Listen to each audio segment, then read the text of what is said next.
तेग बहादुर साहब जी पूर्व देश के धर्म प्रचार की सेवा वास्ते गए ने और उस समय ही गुरु गोबिंद राय जी का जन्म होया पटना साहब के विच, क्योंकि परिवार नाल है। और सतगुरु पातशाह जी जदों वापस आउंदे ने पंजाब नूं, भाई कल्याणा जी की धर्मशाला अज भी है दिल्ली के अंदर, तुसीं दर्शन कर सकते हो, जिथे गुरु तेग बहादुर साहब जी का ते गुरु हरकृष्ण साहब जी का मिलाप होया। और उत्थे नाइट स्टे किया गुरु साहब जी ने 22 मार्च को। तकरीबन 8 दिन गुरु हरकृष्ण साहब के ज्योति जोत समान तो पहला भट्ट बईयां के मुताबिक ये सारा सिलसिला साडे सामने रिकॉर्ड सामने बड़ा स्पष्ट हुंदा। और उस तो बाद सतगुरु ज्योति जोत समाउंदे ने ते ज्योति जोत समान तो पहला सतगुरु हुक्म करते हैं बाबा बकाले, ते उस समय गुरता गद्दी की रस्म करने वास्ते भाई दरगाह माल उन्हां दे साथी बाबे बकाले पहुँचते हैं, जिहड़े कि गुरु तेग बहादुर साहब जी का नानका पिंड सी, क्योंकि माता नानकी जी इत्थों के रहने वाले सन, उन्हां दा पेका परिवार सी इत्थे। ते गुरु तेग बहादुर साहब जी निवास कर रहे हैं। उस तो बाद बाबा मक्खण शाह जी, जे आपां रिकॉर्ड पढ़ के वेखीए, भट्ट बईयां पढ़ के वेखीए, होर इतिहासकारां वेखीए, तो बाबा मक्खण शाह 7वें पातशाह जी तो सिख चले आ रहे हैं। वो जिथे बहुत बड़े व्यापारी ने, व्यापार करते हैं दूर दराडे जाके, उत्थे नाल डॉक्टर गंडा सिंह जी ने जिक्र किया कि काठियावाड़ गुजरात के विच मसंद स्थापन ने, प्रचारक ने उत्थों दे। ते गुरु अमरदास जी के समय ये गल तजवीज़ रखी गई भाई पारो जी वालों कि सच्चे पातशाह सानू साल विच एक बारी इकट्ठे होना चाहिए। तो वो इकट्ठ कदों होना चाहिए? गुरु अमरदास पातशाह जी ने इस तजवीज़ तो परविजन तो खुश होके हुक्म किया कि विसाखी के पुरब नूं आपां इकट्ठे होइए, ताकि अपनी पड़चोल की जा सके। जिथे माया का हिसाब किताब दिता जाए, उत्थे सिੱਖੀ का, धर्म का, इंसानियत का, लोड़वंदा का हिसाब किताब भी किया जाए। गुरु अमरदास जी के समय तो विसाखी का पुरब शुरू होया, जिहड़ा कि गुरु अंगद साहब के भी समय चलिया। गुरु अमरदास जी के समय, गुरु रामदास जी के समय, गुरु अर्जन साहब जी, गुरु हरगोबिंद साहब जी, गुरु हराय साहब जी, गुरु हरकृष्ण साहब जी। और 1665 के विच विसाखी का पुरब सी, जोड़ मेला सी, जदों बाबा मक्खण शाह जी अपना दसवंध लैके पहुँचे। जिहड़ी औकड़ आई उहदे वास्ते अरदास कीती। जदों असीं अरदास करते हैं, जे साडे अंदर एकाग्रता है, विश्वास है, बिरथी कदे ना होवे जन की अरदास, तो किहड़ी गल है कि साडे अंदर कोई घाट पैदा होवे, साडे अंदर विश्वास ना बने। गुरु ने कारज रास करने, गुरु अगे अरदास करनी है। असीं रोज़ पढ़ते हैं, तू ठाकुर तुम पे अरदास, जियो पिंड सब तेरी रास, तुम मात पिता हम बारक तेरे, तुमरी कृपा में सूख कनेरे, कोई ना जाने तुमरा अंत, ऊंचे ते ऊंचा भगवंत, सगल समगरी तुमरे सूत्र धारी, तुम ते होए सो आज्ञाकारी, तुमरी गत मित तुम ही जानी, नानक दास सदा कुर्बानी। और गुरु तेग बहादुर साहब जी धर्म प्रचार की सेवा कर रहे। तमतान विखे विसाखी आप जी ने मनाई, और तमतान विखे गुरु साहब केंद्र स्थापित कर लगे सन, लेकिन राणी चंपाबाई के कहण दे उत्ते सतगुरु पातशाह जी फिर वापस आनंदपुर साहब माखोवाल आके बसाया, जिन्हों असी अज आनंदपुर साहब के तौर पर दर्शन करते हैं। और गुरु अमरदास जी के समय तो विसाखी जदों शुरू की गई, इसे करके विसाखी नूं पहला अमृत संचार किया गया, क्योंकि गुरु अमरदास जी के समय तो वो गुरमत समागम सालाना चलता आ रहा है। तो गुरु अमरदास पातशाह जी ने जो आरंभ किया, बाबा मक्खण शाह जी भी उस समागम पर पहुँचे। उस तो बाद गुरु बनने तो बाद सतगुरु जी ने धर्म प्रचार की सेवा दे विच तमतान विखे जाके धर्म प्रचार की सेवा निभाई। उस वेले सरकार ने बड़ी शक की निगाह नाल वेखिया। भट्ट बईयां के मुताबिक गुरु तेग बहादुर साहब जी ने इत्थों गिरफ्तार किया गया, पहली गिरफ्तारी। उस तो बाद सतगुरु फिर होर इलाकों में जाके धर्म प्रचार की सेवा करते रहे। सतगुरु ने सरबत दे भले वास्ते पानी के खूह लवाए और तंबाकू के विरुद्ध प्रचार किया। इनू जगत झूठ कहा, खास करके मालवे के इलाके में। फिर सतगुरु पातशाह जी ने दमदमा साहब जो केंद्र है वो स्थापित किया। गुरु गोबिंद सिंह पातशाह जी उत्थे गए ना, वो पिछे घालना 7वें पातशाह जी की, 8वें पातशाह जी की, 6वें पातशाह जी की वो घालना है। ये नहीं कि पहली बारी गुरु गोबिंद सिंह उत्थे गए, ਉਹ ਕੇਂਦਰ ਹੈ ਸਿੱਖੀ ਦਾ, ਪਹਿਲਾਂ ਤੋਂ ਚੱਲਿਆ ਆ ਰਿਹਾ। ਤਾਂ ਉੱਥੇ ਜਾ ਕੇ ਸਤਿਗੁਰੂ ਗੋਬਿੰਦ ਸਿੰਘ ਪਾਤਸ਼ਾਹ ਜੀ ਉਸ ਵਿਖੜੇ ਸਮੇਂ ਦੇ ਵਿੱਚ ਜਾ ਕੇ ਟਿਕਦੇ ਨੇ, ਉਹਨੂੰ ਕੇਂਦਰ ਸਥਾਪਿਤ ਕਰਦੇ ਨੇ, ਗੁਰੂ ਕੀ ਕਾਂਸ਼ੀ ਸਥਾਪਿਤ ਕਰਦੇ ਨੇ। ਤੇ ਸਤਿਗੁਰੂ ਤੇਗ ਬਹਾਦਰ ਪਾਤਸ਼ਾਹ ਜੀ ਕੀ ਪ੍ਰਚਾਰ ਕਰ ਰਹੇ? ਇੱਕ ਤਾਂ ਜ਼ਿੰਦਗੀ ਦੇ ਅੰਦਰ ਸਮਾਨਤਾ, ਸੁਖਾਵਾਂਪਣ ਜੇ ਤੁਸੀਂ ਚਾਹੁੰਦੇ ਹੋ, ਮੁਕਤ ਜੀਵਨ ਚਾਹੁੰਦੇ ਹੋ, ਤੇ ਸਤਿਗੁਰੂ ਕਹਿੰਦੇ ਉਹਦੇ ਵਾਸਤੇ ਜ਼ਿੰਦਗੀ ਸਾਨੂੰ ਚਾਹੀਦੀ ਹੈ। ਜੋ ਨਰ ਦੁੱਖ ਮੈਂ ਦੁੱਖ ਨਹੀਂ ਮਾਨੈ, ਸੁਖ ਸਨੇਹ ਅਰ ਭੈ ਨਹੀਂ ਜਾ ਕੇ ਕੰਚਨ ਮਾਟੀ ਮਾਨੈ। ਨੈ ਨਿੰਦਿਆ ਨੇ ਉਸਤਤ ਜਾ ਕੇ ਲੋਭ ਮੋਹ ਅਭਿਮਾਨਾ, ਹਰਕ ਸੋਗ ਤੇ ਰਹਿ ਨਿਆਰੋ ਨਾਹੇ ਮਾਨ ਅਪਮਾਨਾ। ਆਸਾ ਮਨਸਾ ਸਗਲ ਤਿਆਗੈ ਜਗ ਤੇ ਰਹਿ ਨਿਰਾਸਾ, ਕਾਮ ਕ੍ਰੋਧ ਜੇ ਪਰਸੈ ਨਾਹਿਨ ਤੇ ਘਟ ਬ੍ਰਹਮ ਨਿਵਾਸਾ। ਗੁਰ ਕਿਰਪਾ ਜੇ ਨਰਕੋ ਕੀਨੀ ਤੇ ਇਹ ਜੁਗਤ ਪਛਾਨੀ, ਨਾਨਕ ਲੀਨ ਭਇਓ ਗੋਬਿੰਦ ਸਿਓ ਜੋ ਪਾਣੀ ਸੰਗ ਪਾਣੀ।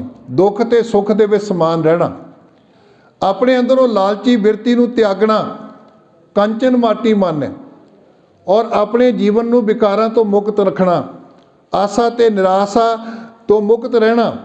ਤੇ ਗੁਰ ਕਿਰਪਾ ਜੇ ਨਰਕੋ ਕੀਨੀ ਤੇ ਇਹ ਜੁਗਤ ਪਛਾਨੀ। ਸਤਿਗੁਰੂ ਕਹਿੰਦੇ ਇਹ ਜੀਵਨ ਜਾਚ ਗੁਰੂ ਤੋਂ ਬਿਨਾਂ ਨਹੀਂ ਪ੍ਰਾਪਤ ਹੋ ਸਕਦੀ, ਗੁਰੂ ਵਾਲੇ ਬਣ ਕੇ ਪ੍ਰਾਪਤ ਹੋਣੀ ਹੈ, ਗੁਰੂ ਦੀ ਮੱਤ ਰਾਹੀਂ ਪ੍ਰਾਪਤ ਹੋਣੀ ਹੈ। ਕੋ ਨਾਨਕ ਗੁਰ ਕਿਰਪਾ ਜੇ ਨਰਕੋ ਕੀਨੀ ਤੇ ਇਹ ਜੁਗਤ ਪਛਾਨੀ, ਨਾਨਕ ਲੀਨ ਭਇਓ ਗੋਬਿੰਦ ਸਿਓ। ਉਹ ਲੋਕ ਗੋਬਿੰਦ ਦੇ ਨਾਲ ਲੀਨ ਹੋ ਜਾਂਦੇ ਨੇ ਜਿਉਂ ਪਾਣੀ ਸੰਗ ਪਾਣੀ। ਜਿਵੇਂ ਪਾਣੀ ਦੀ ਬਾਲਟੀ ਆਪਾਂ ਕਿਤੇ ਡੋਲ ਦਈਏ ਦਰਿਆ ਦੇ ਵਿੱਚ, ਉਸ ਤੋਂ ਬਾਅਦ ਲੱਭਣ ਦਾ ਯਤਨ ਕਰੀਏ, ਸਾਨੂੰ ਉਹ ਪਾਣੀ ਨਹੀਂ ਲੱਭੇਗਾ। ਕਿਸੇ ਟੱਪ ਦੇ ਵਿੱਚ ਮਿਕਸ ਕਰ ਦਿਓ ਤੁਸੀਂ ਬਾਲਟੀ ਪਾਣੀ ਦੀ, ਉਹਨੂੰ ਦੁਬਾਰਾ ਫਿਰ ਲੱਭਣ ਦਾ ਯਤਨ ਕਰੋ, ਕਿਹੜਾ ਪਾਣੀ ਸੀ ਉਹ? ਪਾਣੀ ਨੇ ਇੱਕ ਰੂਪ ਹੋ ਜਾਣਾ। ਇਵੇਂ ਰੱਬ ਦੇ ਭਗਤ, ਆਪਣੀ ਜੀਵਨ ਦਾ ਸੰਤੁਲਨ ਬਣਾ ਕੇ ਰੱਖਣ ਵਾਲੇ ਲੋਕ, ਉਹ ਹਮੇਸ਼ਾ ਰੱਬ ਦੇ ਵਿੱਚ ਲੀਨ ਰਹਿੰਦੇ। ਫਿਰ ਸਤਿਗੁਰੂ ਕਹਿੰਦੇ, ਮੈਂ ਜਦੋਂ ਦੇਖਦਾ ਕਿ ਗੁਲਾਮੀ ਕਿਵੇਂ ਆਪਣਾ ਪੈਰ ਪਸਾਰ ਰਹੀ, ਕਿਵੇਂ ਲੋਕ ਮੁਰਦਾਰ ਹੋ ਚੁੱਕੇ, ਕਿਵੇਂ ਗੁਰੂ ਨਾਨਕ ਪਾਤਸ਼ਾਹ ਕਹਿੰਦੇ ਨੇ ਅੰਧੀ ਰਹੀਅਤ ਗਿਆਨ ਵੀ ਹੁਣੀ ਭਾਹੇ ਭਰੇ ਮੁਰਦਾਰ। ਕਿਵੇਂ ਵੱਡੇ ਵੱਡੇ ਲੋਕ ਉਹਦੇ ਗੁਲਾਮ ਬਣ ਕੇ ਆਪਣਾ ਜੀਵਨ ਬਰਬਾਦ ਕਰ ਰਹੇ ਹੈ। ਤੇ ਗੁਰੂ ਤੇਗ ਬਹਾਦਰ ਸਾਹਿਬ ਜੀ ਨੇ ਕਿਰਪਾਲਤਾ ਕੀਤੀ, ਬਲ ਛੁੱਟ ਕੇ ਉਹ ਬੰਧਨ ਭਰੇ, ਕਛੂ ਨਾ ਹੋਤ ਉਪਾਏ। ਤੁਹਾਡੀ ਗੁਲਾਮੀ ਦਾ ਕਾਰਨ ਹੈ ਜਦੋਂ ਤੁਸੀਂ ਬਲਹੀਣ ਹੋ ਜਾਓਗੇ। ਆਤਮਿਕ ਤੌਰ ਦੇ ਉੱਤੇ, ਸਰੀਰਕ ਤੌਰ ਦੇ ਉੱਤੇ ਜਿਹੜੀ ਵੀ ਕੌਮ ਬਲਹੀਣ ਹੋਏਗੀ ਉਹ ਗੁਲਾਮ ਹੋਏਗੀ। ਇਸ ਕਰਕੇ ਆਪਣੀ ਜ਼ਿੰਦਗੀ ਦੇ ਅੰਦਰ ਜੇ ਆਜ਼ਾਦੀ ਚਾਹੁੰਦੇ ਹੋ, ਜੇ ਸੁਤੰਤਰਤਾ ਚਾਹੁੰਦੇ ਹੋ, ਜੇ ਤੁਸੀਂ ਆਪਣੇ ਅਧਿਕਾਰਾਂ ਦੀ ਰਾਖੀ ਚਾਹੁੰਦੇ ਹੋ, ਤੇ ਫਿਰ ਸਾਨੂੰ ਬਲ ਹੋਆ ਬੰਧਨ ਛੁੱਟੇ, ਸਭ ਕੁਛ ਹੋਤ ਉਪਾਏ। ਨਾਨਕ ਸਭ ਕੁਛ ਤੁਮਰੇ ਹਾਥ ਮੈਂ ਤੁਮ ਹੀ ਹੋਤ ਸਹਾਏ। ਕਈ ਵਾਰੀ ਕਈ ਲਿਖਾਰੀ, ਕਈ ਪ੍ਰਚਾਰਕ ਕਹਿੰਦੇ ਵੀ ਪਹਿਲਾ ਸ਼ਲੋਕ ਗੁਰੂ ਤੇਗ ਬਹਾਦਰ ਸਾਹਿਬ ਜੀ ਦਾ ਉਚਾਰਨ ਕੀਤਾ ਹੋਇਆ, ਤੇ ਦੂਸਰਾ ਫਿਰ ਜਵਾਬ ਵਿੱਚ ਗੁਰੂ ਗੋਬਿੰਦ ਸਿੰਘ ਪਾਤਸ਼ਾਹ ਜੀ ਨੇ ਉਚਾਰਨ ਕੀਤਾ। ਨਹੀਂ, ਜਦੋਂ ਅਸੀਂ ਸੀਰੀਅਲ ਨੰਬਰ ਵੇਖਦੇ ਆ ਨਾ ਗੁਰੂ ਗ੍ਰੰਥ ਸਾਹਿਬ ਦੇ ਅੰਦਰ ਜੋ ਅੰਕ ਦਿੱਤੇ ਨੇ ਸ਼ਲੋਕਾਂ ਦੇ, ਉਹਦੇ ਮੁਤਾਬਕ ਇਹ ਦੋਨੋਂ ਸ਼ਲੋਕ ਗੁਰੂ ਤੇਗ ਬਹਾਦਰ ਸਾਹਿਬ ਜੀ ਦੇ ਉਚਾਰਨ ਕੀਤੇ ਹੋਏ। ਇੱਕ ਵਿੱਚ ਅਹਿਸਾਸ ਕਰਵਾਇਆ ਕਿ ਗੁਲਾਮੀ ਅਸੀਂ ਕਿਵੇਂ ਪ੍ਰਾਪਤ ਕਰਦੇ ਹਾਂ, ਗੁਲਾਮ ਕਿਵੇਂ ਹੁੰਦੇ ਹਾਂ, ਜਦੋਂ ਸਾਡੇ ਅੰਦਰ ਬਲ ਨਾ ਹੋਵੇ, ਤਾਕਤ ਨਾ ਹੋਵੇ।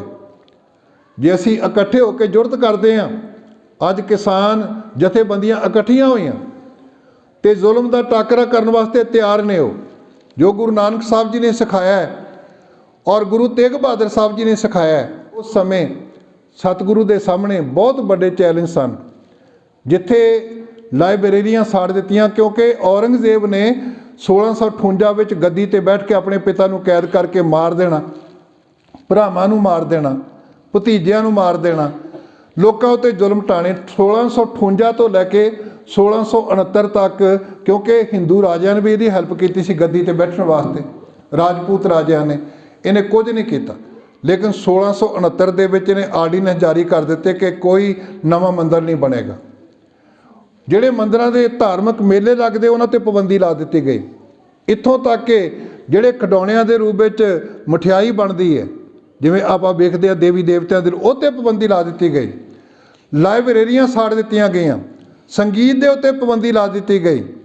ਔਰ ਸੰਗੀਤਕਾਰਾਂ ਨੇ ਔਖੇ ਹੋ ਕੇ ਰੋਸ ਵਿੱਚ ਆ ਕੇ, ਜਿਵੇਂ ਅੱਜ ਆਪਾਂ ਰੋਸ ਪੈਦਾ ਕਰਦੇ ਹਾਂ, ਪ੍ਰਦਰਸ਼ਨ ਕਰਦੇ ਹਾਂ, ਉਹ ਸੰਗੀਤ ਦੀ ਅਰਥੀ ਲੈ ਕੇ ਤੁਰ ਪਏ। ਜਦੋਂ ਸੰਗੀਤ ਦੀ ਅਰਥੀ ਲੈ ਕੇ ਜਾ ਰਹੇ ਹੈ, ਇਹਦੇ ਮਹਿਲ ਦੇ ਕੋਲੋਂ ਲੰਘ ਰਹੇ ਹੈ, ਇਹ ਪੁੱਛਦਾ ਕਿ ਕੀ ਬਾਹਰ ਰੌਲਾ ਪੈ ਰਿਹਾ, ਕਾਹਦਾ ਸ਼ੋਰ ਹੈ। ਇਹਨੂੰ ਐਲਕਾਰ ਦੱਸਦੇ ਵੀ ਸੰਗੀਤ ਤੇਰੇ ਰਾਜ ਵਿੱਚ ਮਰ ਚੁੱਕਾ ਹੈ, ਤੇ ਉਸ ਸੰਗੀਤ ਦੀ ਅਰਥੀ ਲੈ ਕੇ ਰੋਸ ਵਜੋਂ ਜਾ ਰਹੇ ਆ। ਇਹ ਸੁਨੇਹਾ ਭੇਜਦਾ, ਕਹਿੰਦਾ ਸੰਗੀਤਕਾਰਾਂ ਨੂੰ, ਜਿੰਨੇ ਵੀ ਇਹ ਵਿਦਵਾਨ ਲੋਕ ਨੇ, ਇਹਨਾਂ ਨੂੰ ਮੇਰਾ ਹੁਕਮ ਸੁਣਾਓ ਕਿ ਡੂੰਘੀ ਕਵਰ ਪੁੱਟ ਕੇ ਸੰਗੀਤ ਨੂੰ ਦਬਾਉਣ, ਤਾਂ ਕਿ ਇੰਡੀਆ ਦੇ ਵਿੱਚ ਮੁੜ ਕੇ ਕਦੀ ਸੰਗੀਤ ਪੈਦਾ ਨਾ ਹੋਵੇ। ਇਹ ਚੈਲੰਜ ਹੈ ਉਹਦਾ ਕਿ ਮੈਂ ਸੰਗੀਤ ਦੀ ਕਲਾ ਜਿਉਂਦੀ ਨਹੀਂ ਰਹਿਣ ਦੇਣੀ। ਸਤਿਗੁਰੂ ਤੇਗ ਬਹਾਦਰ ਸਾਹਿਬ ਉਸ ਚੈਲੰਜ ਐਕਸੈਪਟ ਕਰਦੇ ਕਿ ਤੂੰ ਕਹਿੰਦਾ ਮੈਂ ਸੰਗੀਤ ਨਹੀਂ ਪੈਦਾ ਹੋਣ ਦੇਣਾ, ਕੋਮਲਤਾ ਨਹੀਂ ਰਹਿਣ ਦੇਣੀ, ਇਹ ਕਲਾ ਜੀਵਤ ਨਹੀਂ ਰਹਿਣ ਦੇਣੀ। ਮੈਂ ਜੈਜਾਵੰਤੀ ਰਾਗ ਉਚਾਰਨ ਕਰਦਾ। ਜੈਜਾਵੰਤੀ ਰਾਗ ਵਿਸ਼ੇਸ਼ ਤੌਰ ਦੇ ਉੱਤੇ ਇੱਕੋ ਇੱਕ ਰਾਗ ਹੈ ਜੋ ਸਤਿਗੁਰੂ ਜੀ ਨੇ 4 ਸ਼ਬਦ ਜਿਹਦੇ ਵਿੱਚ ਦਰਜ ਕੀਤੇ, ਵਿਸ਼ੇਸ਼ ਤੌਰ ਦੇ ਉੱਤੇ ਉਚਾਰਨ ਕੀਤਾ, ਕਿਉਂਕਿ ਇਹ ਚੈਲੰਜ ਸੀ ਸੰਗੀਤਕਾਰਾਂ ਵਾਸਤੇ, ਕਲਾ ਨੂੰ ਮਾਰਨ ਵਾਸਤੇ। ਲੇਕਿਨ ਸਤਿਗੁਰੂ ਨੇ ਉਸ ਵੇਲੇ ਜੈਜਾਵੰਤੀ ਰਾਗ ਉਚਾਰਨ ਕੀਤਾ। ਇਹ ਜੈਜਾਵੰਤੀ ਰਾਗ ਉਹ ਵਿਸ਼ੇਸ਼ ਰਾਗ ਹੈ ਜਿਹੜਾ ਕਿ ਰਾਜਸਥਾਨ ਦੇ ਇਲਾਕੇ ਵਿੱਚ ਕੇਵਲ ਮਾਤਰ ਜਦੋਂ ਕੋਈ ਵੱਡਾ ਮਹਾਂਪੁਰਖ ਆਵੇ, ਕੋਈ ਵੱਡੀ ਹਸਤੀ ਆਵੇ, ਪਰਸਨੈਲਿਟੀ ਆਵੇ, ਉਹਨੂੰ ਵੈਲਕਮ ਕਹਿਣ ਵਾਸਤੇ ਗਾਇਆ ਜਾਂਦਾ। ਗੁਰੂ ਤੇਗ ਬਹਾਦਰ ਸਾਹਿਬ ਜੀ ਉਸ ਵੇਲੇ ਜੈਜਾਵੰਤੀ ਰਾਗ ਗਾਉਂਦੇ ਨੇ। ਤੇ ਇਹ ਸਭ ਤੋਂ ਛੋਟਾ ਰਾਗ ਗੁਰੂ ਗ੍ਰੰਥ ਸਾਹਿਬ ਜੀ ਦਾ, ਔਰ 31 ਨੰਬਰ ਰਾਗ, ਲਾਸਟ ਰਾਗ ਗੁਰੂ ਗ੍ਰੰਥ ਸਾਹਿਬ ਜੀ ਦਾ ਦਰਜ, ਜਿਹੜਾ ਇੱਕ ਚੈਲੰਜ ਐਕਸੈਪਟ ਕੀਤਾ ਗਿਆ ਵੀ ਮੈਂ ਕਲਾ ਨੂੰ ਨਹੀਂ ਮਰਨ ਦੇਣਾ, ਮੈਂ ਕਲਾ ਨੂੰ ਜੀਵਤ ਰੱਖਾਂਗਾ, ਸੰਗੀਤ ਨੂੰ, ਕੋਮਲਤਾ ਨੂੰ ਜੀਵਤ ਰੱਖਾਂਗਾ। ਫਿਰ ਸਤਿਗੁਰੂ ਦੇ ਸਾਹਮਣੇ ਮਸਲਾ ਆਇਆ ਕਿ ਪੰਡਤ ਜਿਹੜੇ ਇੱਕ ਦੁੱਖ ਤੋਂ ਬੜੇ ਆਤਰ ਨੇ, ਜਦੋਂ ਇਫਤਖਾਰ ਖਾਨ ਨੂੰ, ਸ਼ੇਰੇ ਅਫਗਾਨ ਨੂੰ ਕਸ਼ਮੀਰ ਦਾ ਗਵਰਨਰ ਬਣਾ ਦਿੱਤਾ ਗਿਆ, ਕਿਉਂਕਿ 14 ਸਾਲ ਦੇ ਅੰਦਰ ਤਕਰੀਬਨ 14 ਗਵਰਨਰ ਚੇਂਜ ਕੀਤੇ ਉਹਨੇ, ਔਰੰਗਜ਼ੇਬ ਨੇ। ਕਸ਼ਮੀਰ ਦੇ ਵਿੱਚ ਬਾਰ-ਬਾਰ ਬਦਲਦਾ ਰਿਹਾ, ਜਿਵੇਂ ਆਪਾਂ ਸਾਰਾ ਕੁਝ 84 ਵਿੱਚ ਵੇਖ ਚੁੱਕੇ ਹਾਂ। 6-6 ਮਹੀਨੇ ਬਾਅਦ ਕਦੀ ਗਵਰਨਰ ਚੇਂਜ, ਕਦੀ DGP ਚੇਂਜ, ਕਦੀ ਕੋਈ ਚੇਂਜ, ਤੇ ਉਹਨੇ ਜ਼ੁਲਮ ਕਰਨਾ ਸ਼ੁਰੂ ਕਰ ਦਿੱਤਾ। ਉਸ ਵੇਲੇ ਉਹਨਾਂ ਲੋਕਾਂ ਨੇ ਸੋਚਿਆ ਵੀ ਕੀ ਕਰੀਏ, ਲੇਕਿਨ ਉਹ ਲੋਕ ਜਿੱਥੇ ਵੀ ਜਾਂਦੇ ਨੇ ਨਿਰਾਸ਼ ਹੋ ਕੇ ਮੁੜਦੇ ਨੇ। ਫਿਰ ਉਹ ਪੰਡਿਤ ਕਿਰਪਾ ਰਾਮ ਜੀ ਕੋਲ ਪਹੁੰਚੇ। ਪੰਡਿਤ ਕਿਰਪਾ ਰਾਮ ਜੀ ਉਹ ਸ਼ਖਸੀਅਤ ਹੈ ਜਿਹੜੀ ਕਿ ਗੁਰੂ ਨਾਨਕ ਸਾਹਿਬ ਜੀ ਦੇ ਸਮੇਂ ਤੋਂ ਸਿੱਖ ਪਰਿਵਾਰ ਚੱਲਿਆ ਆ ਰਿਹਾ। ਬ੍ਰਹਮਦਾਸ ਦਾ ਨਾਂ ਆਪ ਜੀ ਸੁਣਦੇ ਹੋ ਕਿ ਪਹਿਲੇ ਪਾਤਸ਼ਾਹ ਜੀ ਨੇ ਉਹਨੂੰ ਸਿੱਖ ਬਣਾਇਆ, ਜਿਹੜਾ ਕਿ ਬਹੁਤ ਬੜਾ ਹੰਕਾਰੀ ਪੰਡਿਤ ਸੀ, ਜਿਹੜਾ ਕਿ ਦੂਜਿਆਂ ਦੀਆਂ ਪੁਸਤਕਾਂ ਵੀ ਖੋਲ੍ਹ ਲੈਂਦਾ ਸੀ, ਜਿਹਨੂੰ ਇਹ ਸਿਧਾਂਤ ਦਿੱਤਾ, ਪੜ੍ਹ ਪੜ੍ਹ ਗੱਡੀ ਲੱਦੀਆਂ, ਪੜ੍ਹ ਪੜ੍ਹ ਭਰੀਆਂ ਸਾਥ, ਪੜ੍ਹ ਪੜ੍ਹ ਬੇੜੀ ਪਾਈਆਂ, ਪੜ੍ਹ ਪੜ੍ਹ ਗੱਡੀਆਂ ਖਾਤ। ਤੇ ਸਤਿਗੁਰੂ ਕਹਿੰਦੇ ਸਾਰਾ ਕੁਝ ਪੜ੍ਹਨ ਦਾ ਭਾਵ ਨਾਨਕ ਲੇਖੈ ਇੱਕ ਗੱਲ, ਹੋਰ ਹਉਮੈ ਚਖਣਾ ਝਾਕ। ਇਹ ਪ੍ਰਚਾਰਕ ਸਥਾਪਿਤ ਕੀਤਾ। ਉਹਦੇ ਖਾਨਦਾਨ ਦੇ ਵਿੱਚੋਂ ਭਾਈ ਕਿਰਪਾ ਰਾਮ ਜੀ ਨੇ, ਪੰਡਿਤ ਕਿਰਪਾ ਰਾਮ ਜੀ ਨੇ, ਕਿਰਪਾ ਰਾਮ ਪੁੱਤਰ ਅੜੂ ਰਾਮ, ਪੋਤਰਾ ਨਾਰਾਇਣ ਦਾਸ, ਪੜਪੋਤਾ ਬ੍ਰਹਮਦਾਸ। ਸਾਨੂੰ ਸ਼ਾਇਦ ਬਹੁਤਿਆਂ ਨੂੰ ਪਤਾ ਨਹੀਂ, ਅਸੀਂ ਇੱਕ ਨਾਰਮਲ ਪੰਡਿਤ ਸਮਝਦੇ ਹਾਂ। ਗੁਰੂ ਗੋਬਿੰਦ ਰਾਏ ਜੀ ਨੂੰ ਸੰਸਕ੍ਰਿਤ ਪੜ੍ਹਾਉਣ ਵਾਲਾ ਔਰ ਵਿਦਿਆਲੇ ਵਿੱਚ ਸੇਵਾ ਕਰਨ ਵਾਲਾ। ਅੱਜ ਵੀ ਅਸੀਂ ਡਿਪਟੀ ਕਮਿਸ਼ਨਰ ਨੂੰ ਮਿਲਣਾ ਹੋਵੇ, CM ਨੂੰ ਮਿਲਣਾ ਹੋਵੇ, ਕਿਸੇ SP ਨੂੰ, DGP ਨੂੰ ਮਿਲਣਾ ਹੋਵੇ, ਅਸੀਂ ਬੰਦਾ ਲੱਭਦੇ ਹਾਂ ਜਿਹੜਾ ਸਾਡਾ ਗੱਲਬਾਤ ਕਰਾਵੇ, ਕਿਉਂਕਿ ਉਹ ਸਿੱਖ ਹੈ, ਗੁਰੂ ਸਾਹਿਬ ਦਾ ਨਿਕਟਵਰਤੀ ਹੈ। ਤੇ ਉਹਨੂੰ ਨਾਲ ਲੈ ਕੇ ਡੈਪੂਟੇਸ਼ਨ ਲੈ ਕੇ ਗੁਰੂ ਤੇਗ ਬਹਾਦਰ ਸਾਹਿਬ ਜੀ ਕੋਲ ਪਹੁੰਚਦੇ ਨੇ ਉਹ। ਔਰ ਪੰਡਿਤ ਕਿਰਪਾ ਰਾਮ ਜੀ ਫਿਰ ਅੰਮ੍ਰਿਤ ਸੰਚਾਰ ਜਦੋਂ ਹੋਇਆ, ਪਹਿਲਾਂ ਕਿਰਪਾ ਸਿੰਘ ਬਣੇ, ਔਰ ਚਮਕੌਰ ਦੇ 40 ਸਿੰਘਾਂ ਵਿੱਚ ਸ਼ਹੀਦੀ ਪ੍ਰਾਪਤ ਕੀਤੀ ਉਹਨਾਂ ਨੇ।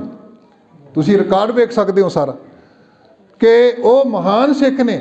ਉਹਨਾਂ ਨੂੰ ਨਾਲ ਲੈ ਕੇ ਆਏ, ਤੇ ਜਦੋਂ ਨਾਲ ਲੈ ਕੇ ਆਏ ਗੁਰੂ ਸਾਹਿਬ ਦੇ ਸਾਹਮਣੇ ਮਸਲਾ ਰੱਖਿਆ। ਪੁੱਤਰ ਵੀ ਕੋਲ ਬੈਠਾ 9 ਸਾਲ ਦਾ, ਤੇ ਉਹ ਮਸਲਾ ਜਦੋਂ ਗੰਭੀਰਤਾ ਨਾਲ ਸੁਣਿਆ ਸਤਿਗੁਰੂ ਨੇ, ਗੋਬਿੰਦ ਰਾਏ ਜੀ ਪੁੱਛਦੇ ਨੇ ਵੀ ਪਾਤਸ਼ਾਹ ਪਿਤਾ ਜੀ ਕੀ ਕਾਰਨ ਹੈ, ਕਦ ਕਰਕੇ ਨਿਰਾਸ਼ ਨੇ? ਤੇ ਸਤਿਗੁਰੂ ਕਹਿੰਦੇ ਕਿ ਇਹ ਧਰਮ ਇਹਨਾਂ ਦਾ ਖਤਰੇ ਵਿੱਚ ਹੈ, ਜਾਨ ਖਤਰੇ ਵਿੱਚ ਹੈ, ਜਿੰਦ ਖਤਰੇ ਵਿੱਚ ਹੈ, ਜੀਵਨ ਖਤਰੇ ਵਿੱਚ ਹੈ, ਕੀ ਹੋਣਾ ਚਾਹੀਦਾ ਹੈ?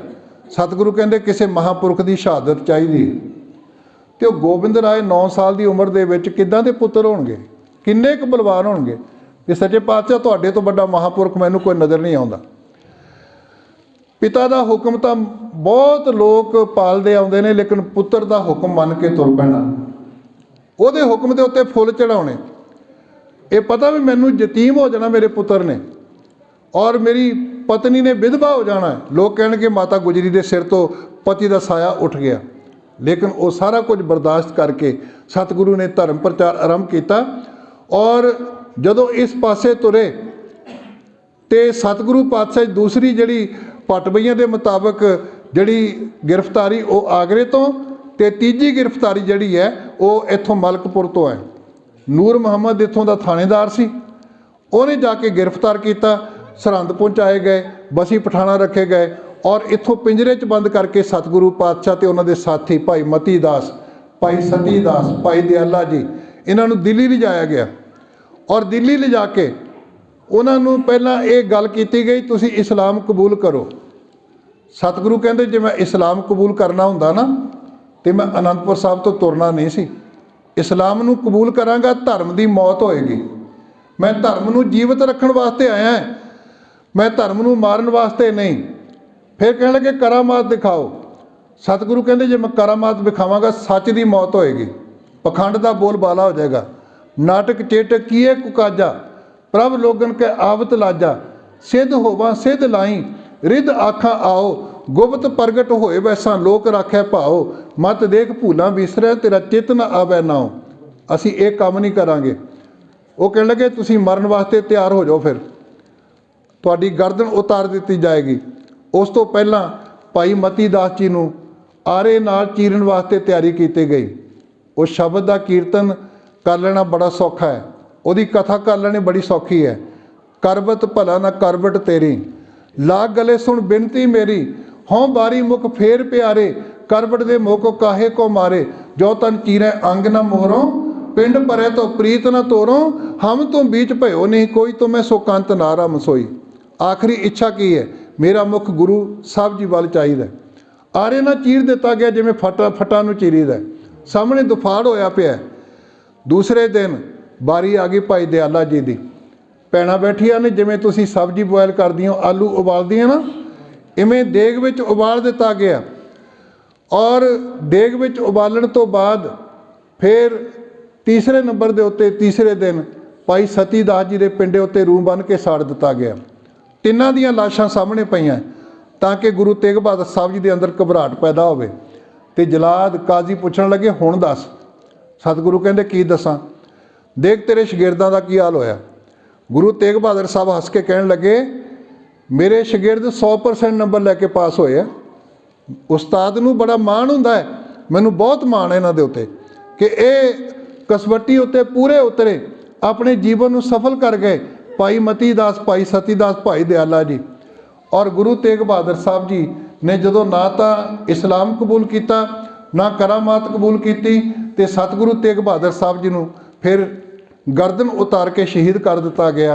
वो साका वरत्या कि तिलक जंजू राखा प्रभ ताका, कीनो बड्डो कलू मैं साका, धर्म हेत इति जिन करी, शीस दिया पर सी ना उचरी, धर्म हेत साका जिन किया, शीस दिया पर सिर ना जिया, ठीकर फोर दलीश सिर, प्रभुर किया प्यान, तेग बहादुर सी किरिया, करी ना किन्हू आन। कि कोई इहो जिहा काम नहीं कर सकिया कि दूजियां वास्ते कुर्बान होना। सतगुरु की शहादत केवल एक वर्ग वास्ते नहीं बल्कि मनुखी अधिकारां की राखी वास्ते है। ये ह्यूमन राइट्स की जो गल करते हैं उहदे वास्ते है कि किसी नूं अपना हक तुसीं किवें खो सकते हो। और जिस ने उसकी व्याख्या दी सी गुरु नानक पातशाह जी ने, दया कपा संतोख सूत जत गंढी सत बट, ए जनेऊ जी का है तो पांडे घत, ना ये टुटै ना मन लगे, ना ये जले ना जाए, धन सो मानस नानका जो गल चलै पाए। एक पासे ये संदेश कायम किया ते दूसरे पासे सतगुरु ने मनुखी अधिकारां दी धार्मिक चिन्हां दी आज़ादी। नहीं तो कल नूं साडी किरपान नूं कोई हत्थ पावे, दाड़ी नूं हत्थ पावे, साडी दस्तार नूं हत्थ पावे, क्योंकि जिमें जिमें उन्हां लोकां नूं खोल मिलदी है ना तिवें तिवें वो लोग अगे वधदे जांदे।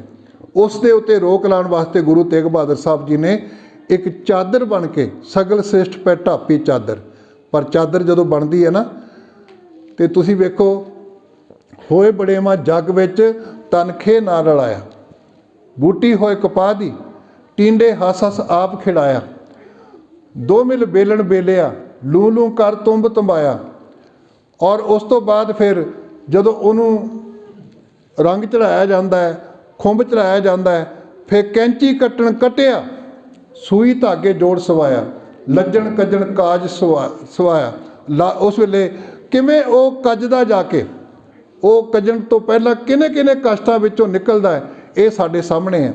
और गुरु तेग बहादुर साहब जी ने अपने जीवन दे विच इस गल नूं साडे सामने स्पष्ट किया है कि जो नर दुख मैं दुख नहीं मानै, सुख सनिहार भै नहीं जाके, कंचन माटी मानै, ਨੈ ਨਿੰਦਿਆ ਨੇ ਉਸਤਤ ਜਾਕੈ, ਲੋਭ ਮੋਹ ਅਭਿਮਾਨਾ ਹਰਖ ਸੁਖ ਤੇ ਰਹਿ ਨਿਆਰੋ, ਨਾਹੀ ਮਾਨ ਅਪਮਾਨਾ।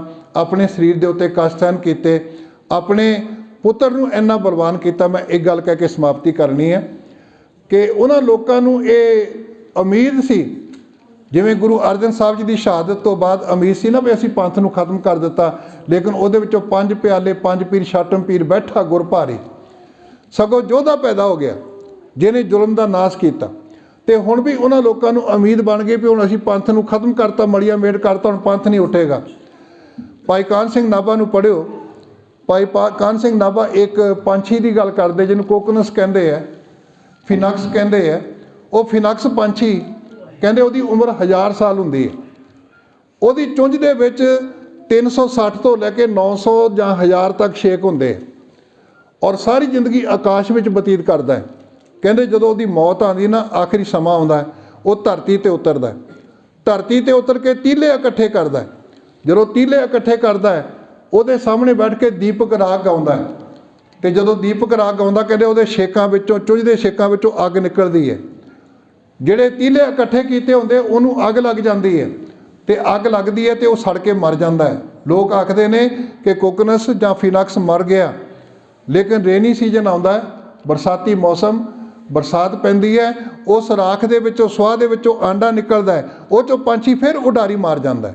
ਸਮੇਂ ਦੀ ਹਕੂਮਤ, ਜ਼ੁਲਮ ਲੋਕਾਂ ਦੇ ਕਰਨ ਵਾਲੇ ਲੋਕ ਇਹ ਸੋਚਦੇ ਨੇ ਕਿ ਅਸੀਂ ਪੰਥ ਨੂੰ ਨੇਸਤੋ ਨਬੂਦ ਕਰ ਦਿੱਤਾ, ਪਰ ਉਹਦੇ ਅੰਦਰੋਂ ਬੈ ਪ੍ਰਗਟਿਓ ਮਰਦ ਅਗੰਬੜਾ, ਬਰਿਆਮ ਅਕੇਲਾ ਬਾਬਾ ਗੋਬਿੰਦ ਸਿੰਘ ਆਪੇ ਗੁਰਚੇਲਾ ਪੈਦਾ ਹੋਇਆ, ਜਿਹਨੇ ਪੰਥ ਨੂੰ ਨਵਾਂ ਰੂਪ ਦਿੱਤਾ। ਕੇਸ ਪਹਿਲਾਂ ਵੀ ਰੱਖੇ ਜਾਂਦੇ ਸਨ, ਲੇਕਿਨ ਸਾਨੂੰ ਇੱਕ 5 ਕਕਾਰਾਂ ਦੀ, ਕੇਸਾਂ ਦੀ, ਦਸਤਾਰ ਦੀ ਇੱਕ ਪਹਿਚਾਣ ਦਿੱਤੀ, ਇੱਕ ਵੱਖਰਾ ਰੂਪ ਦਿੱਤਾ, ਅਤੇ ਹੁਕਮ ਕੀਤਾ ਕਿ ਜਬ ਲਗ ਖਾਲਸਾ ਰਹਿ ਨਿਆਰਾ, ਤਬ ਲਗ ਤੇਜ ਦਿਓ ਮੈਂ ਸਾਰਾ, ਜਬ ਇਹ ਗਹਿ ਵਿਪਰਨ ਕੀ ਰੀਤ, ਮੈਂ ਨਾ ਕਰੂੰ ਇਨਕੀ ਪ੍ਰਤੀਤ। ਸਤਿਗੁਰੂ ਕਿਰਪਾ ਕਰੇ ਕਿ ਅਸੀਂ ਸਤਿਗੁਰੂ ਦੇ ਪੂਰਨਿਆਂ 'ਤੇ ਚੱਲ ਸਕੀਏ, ਆਪਣੇ ਜੀਵਨ ਦੇ ਅੰਦਰ ਸੱਚ ਨਾਲ ਜੁੜ ਸਕੀਏ, ਜ਼ੁਲਮ ਦੇ ਸਾਹਮਣੇ ਡਟ ਸਕੀਏ, ਔਰ ਅਸੀਂ ਵੀ ਮਨੁੱਖੀ ਅਧਿਕਾਰਾਂ ਵਾਸਤੇ ਕੁਝ ਕਰ ਸਕੀਏ। ਆਪ ਵੀ ਸਮਝਣ ਦਾ ਯਤਨ ਕਰੀਏ। ਇਹਦੇ ਵਾਸਤੇ ਬਾਣੀ ਪੜ੍ਹਨ ਦੀ ਜ਼ਰੂਰਤ ਹੈ, ਆਪਣੇ ਸਿਧਾਂਤਾਂ ਨੂੰ ਜਾਣੂ ਹੋਣ ਦੀ ਜ਼ਰੂਰਤ ਹੈ, ਅਤੇ ਸਤਿਗੁਰੂ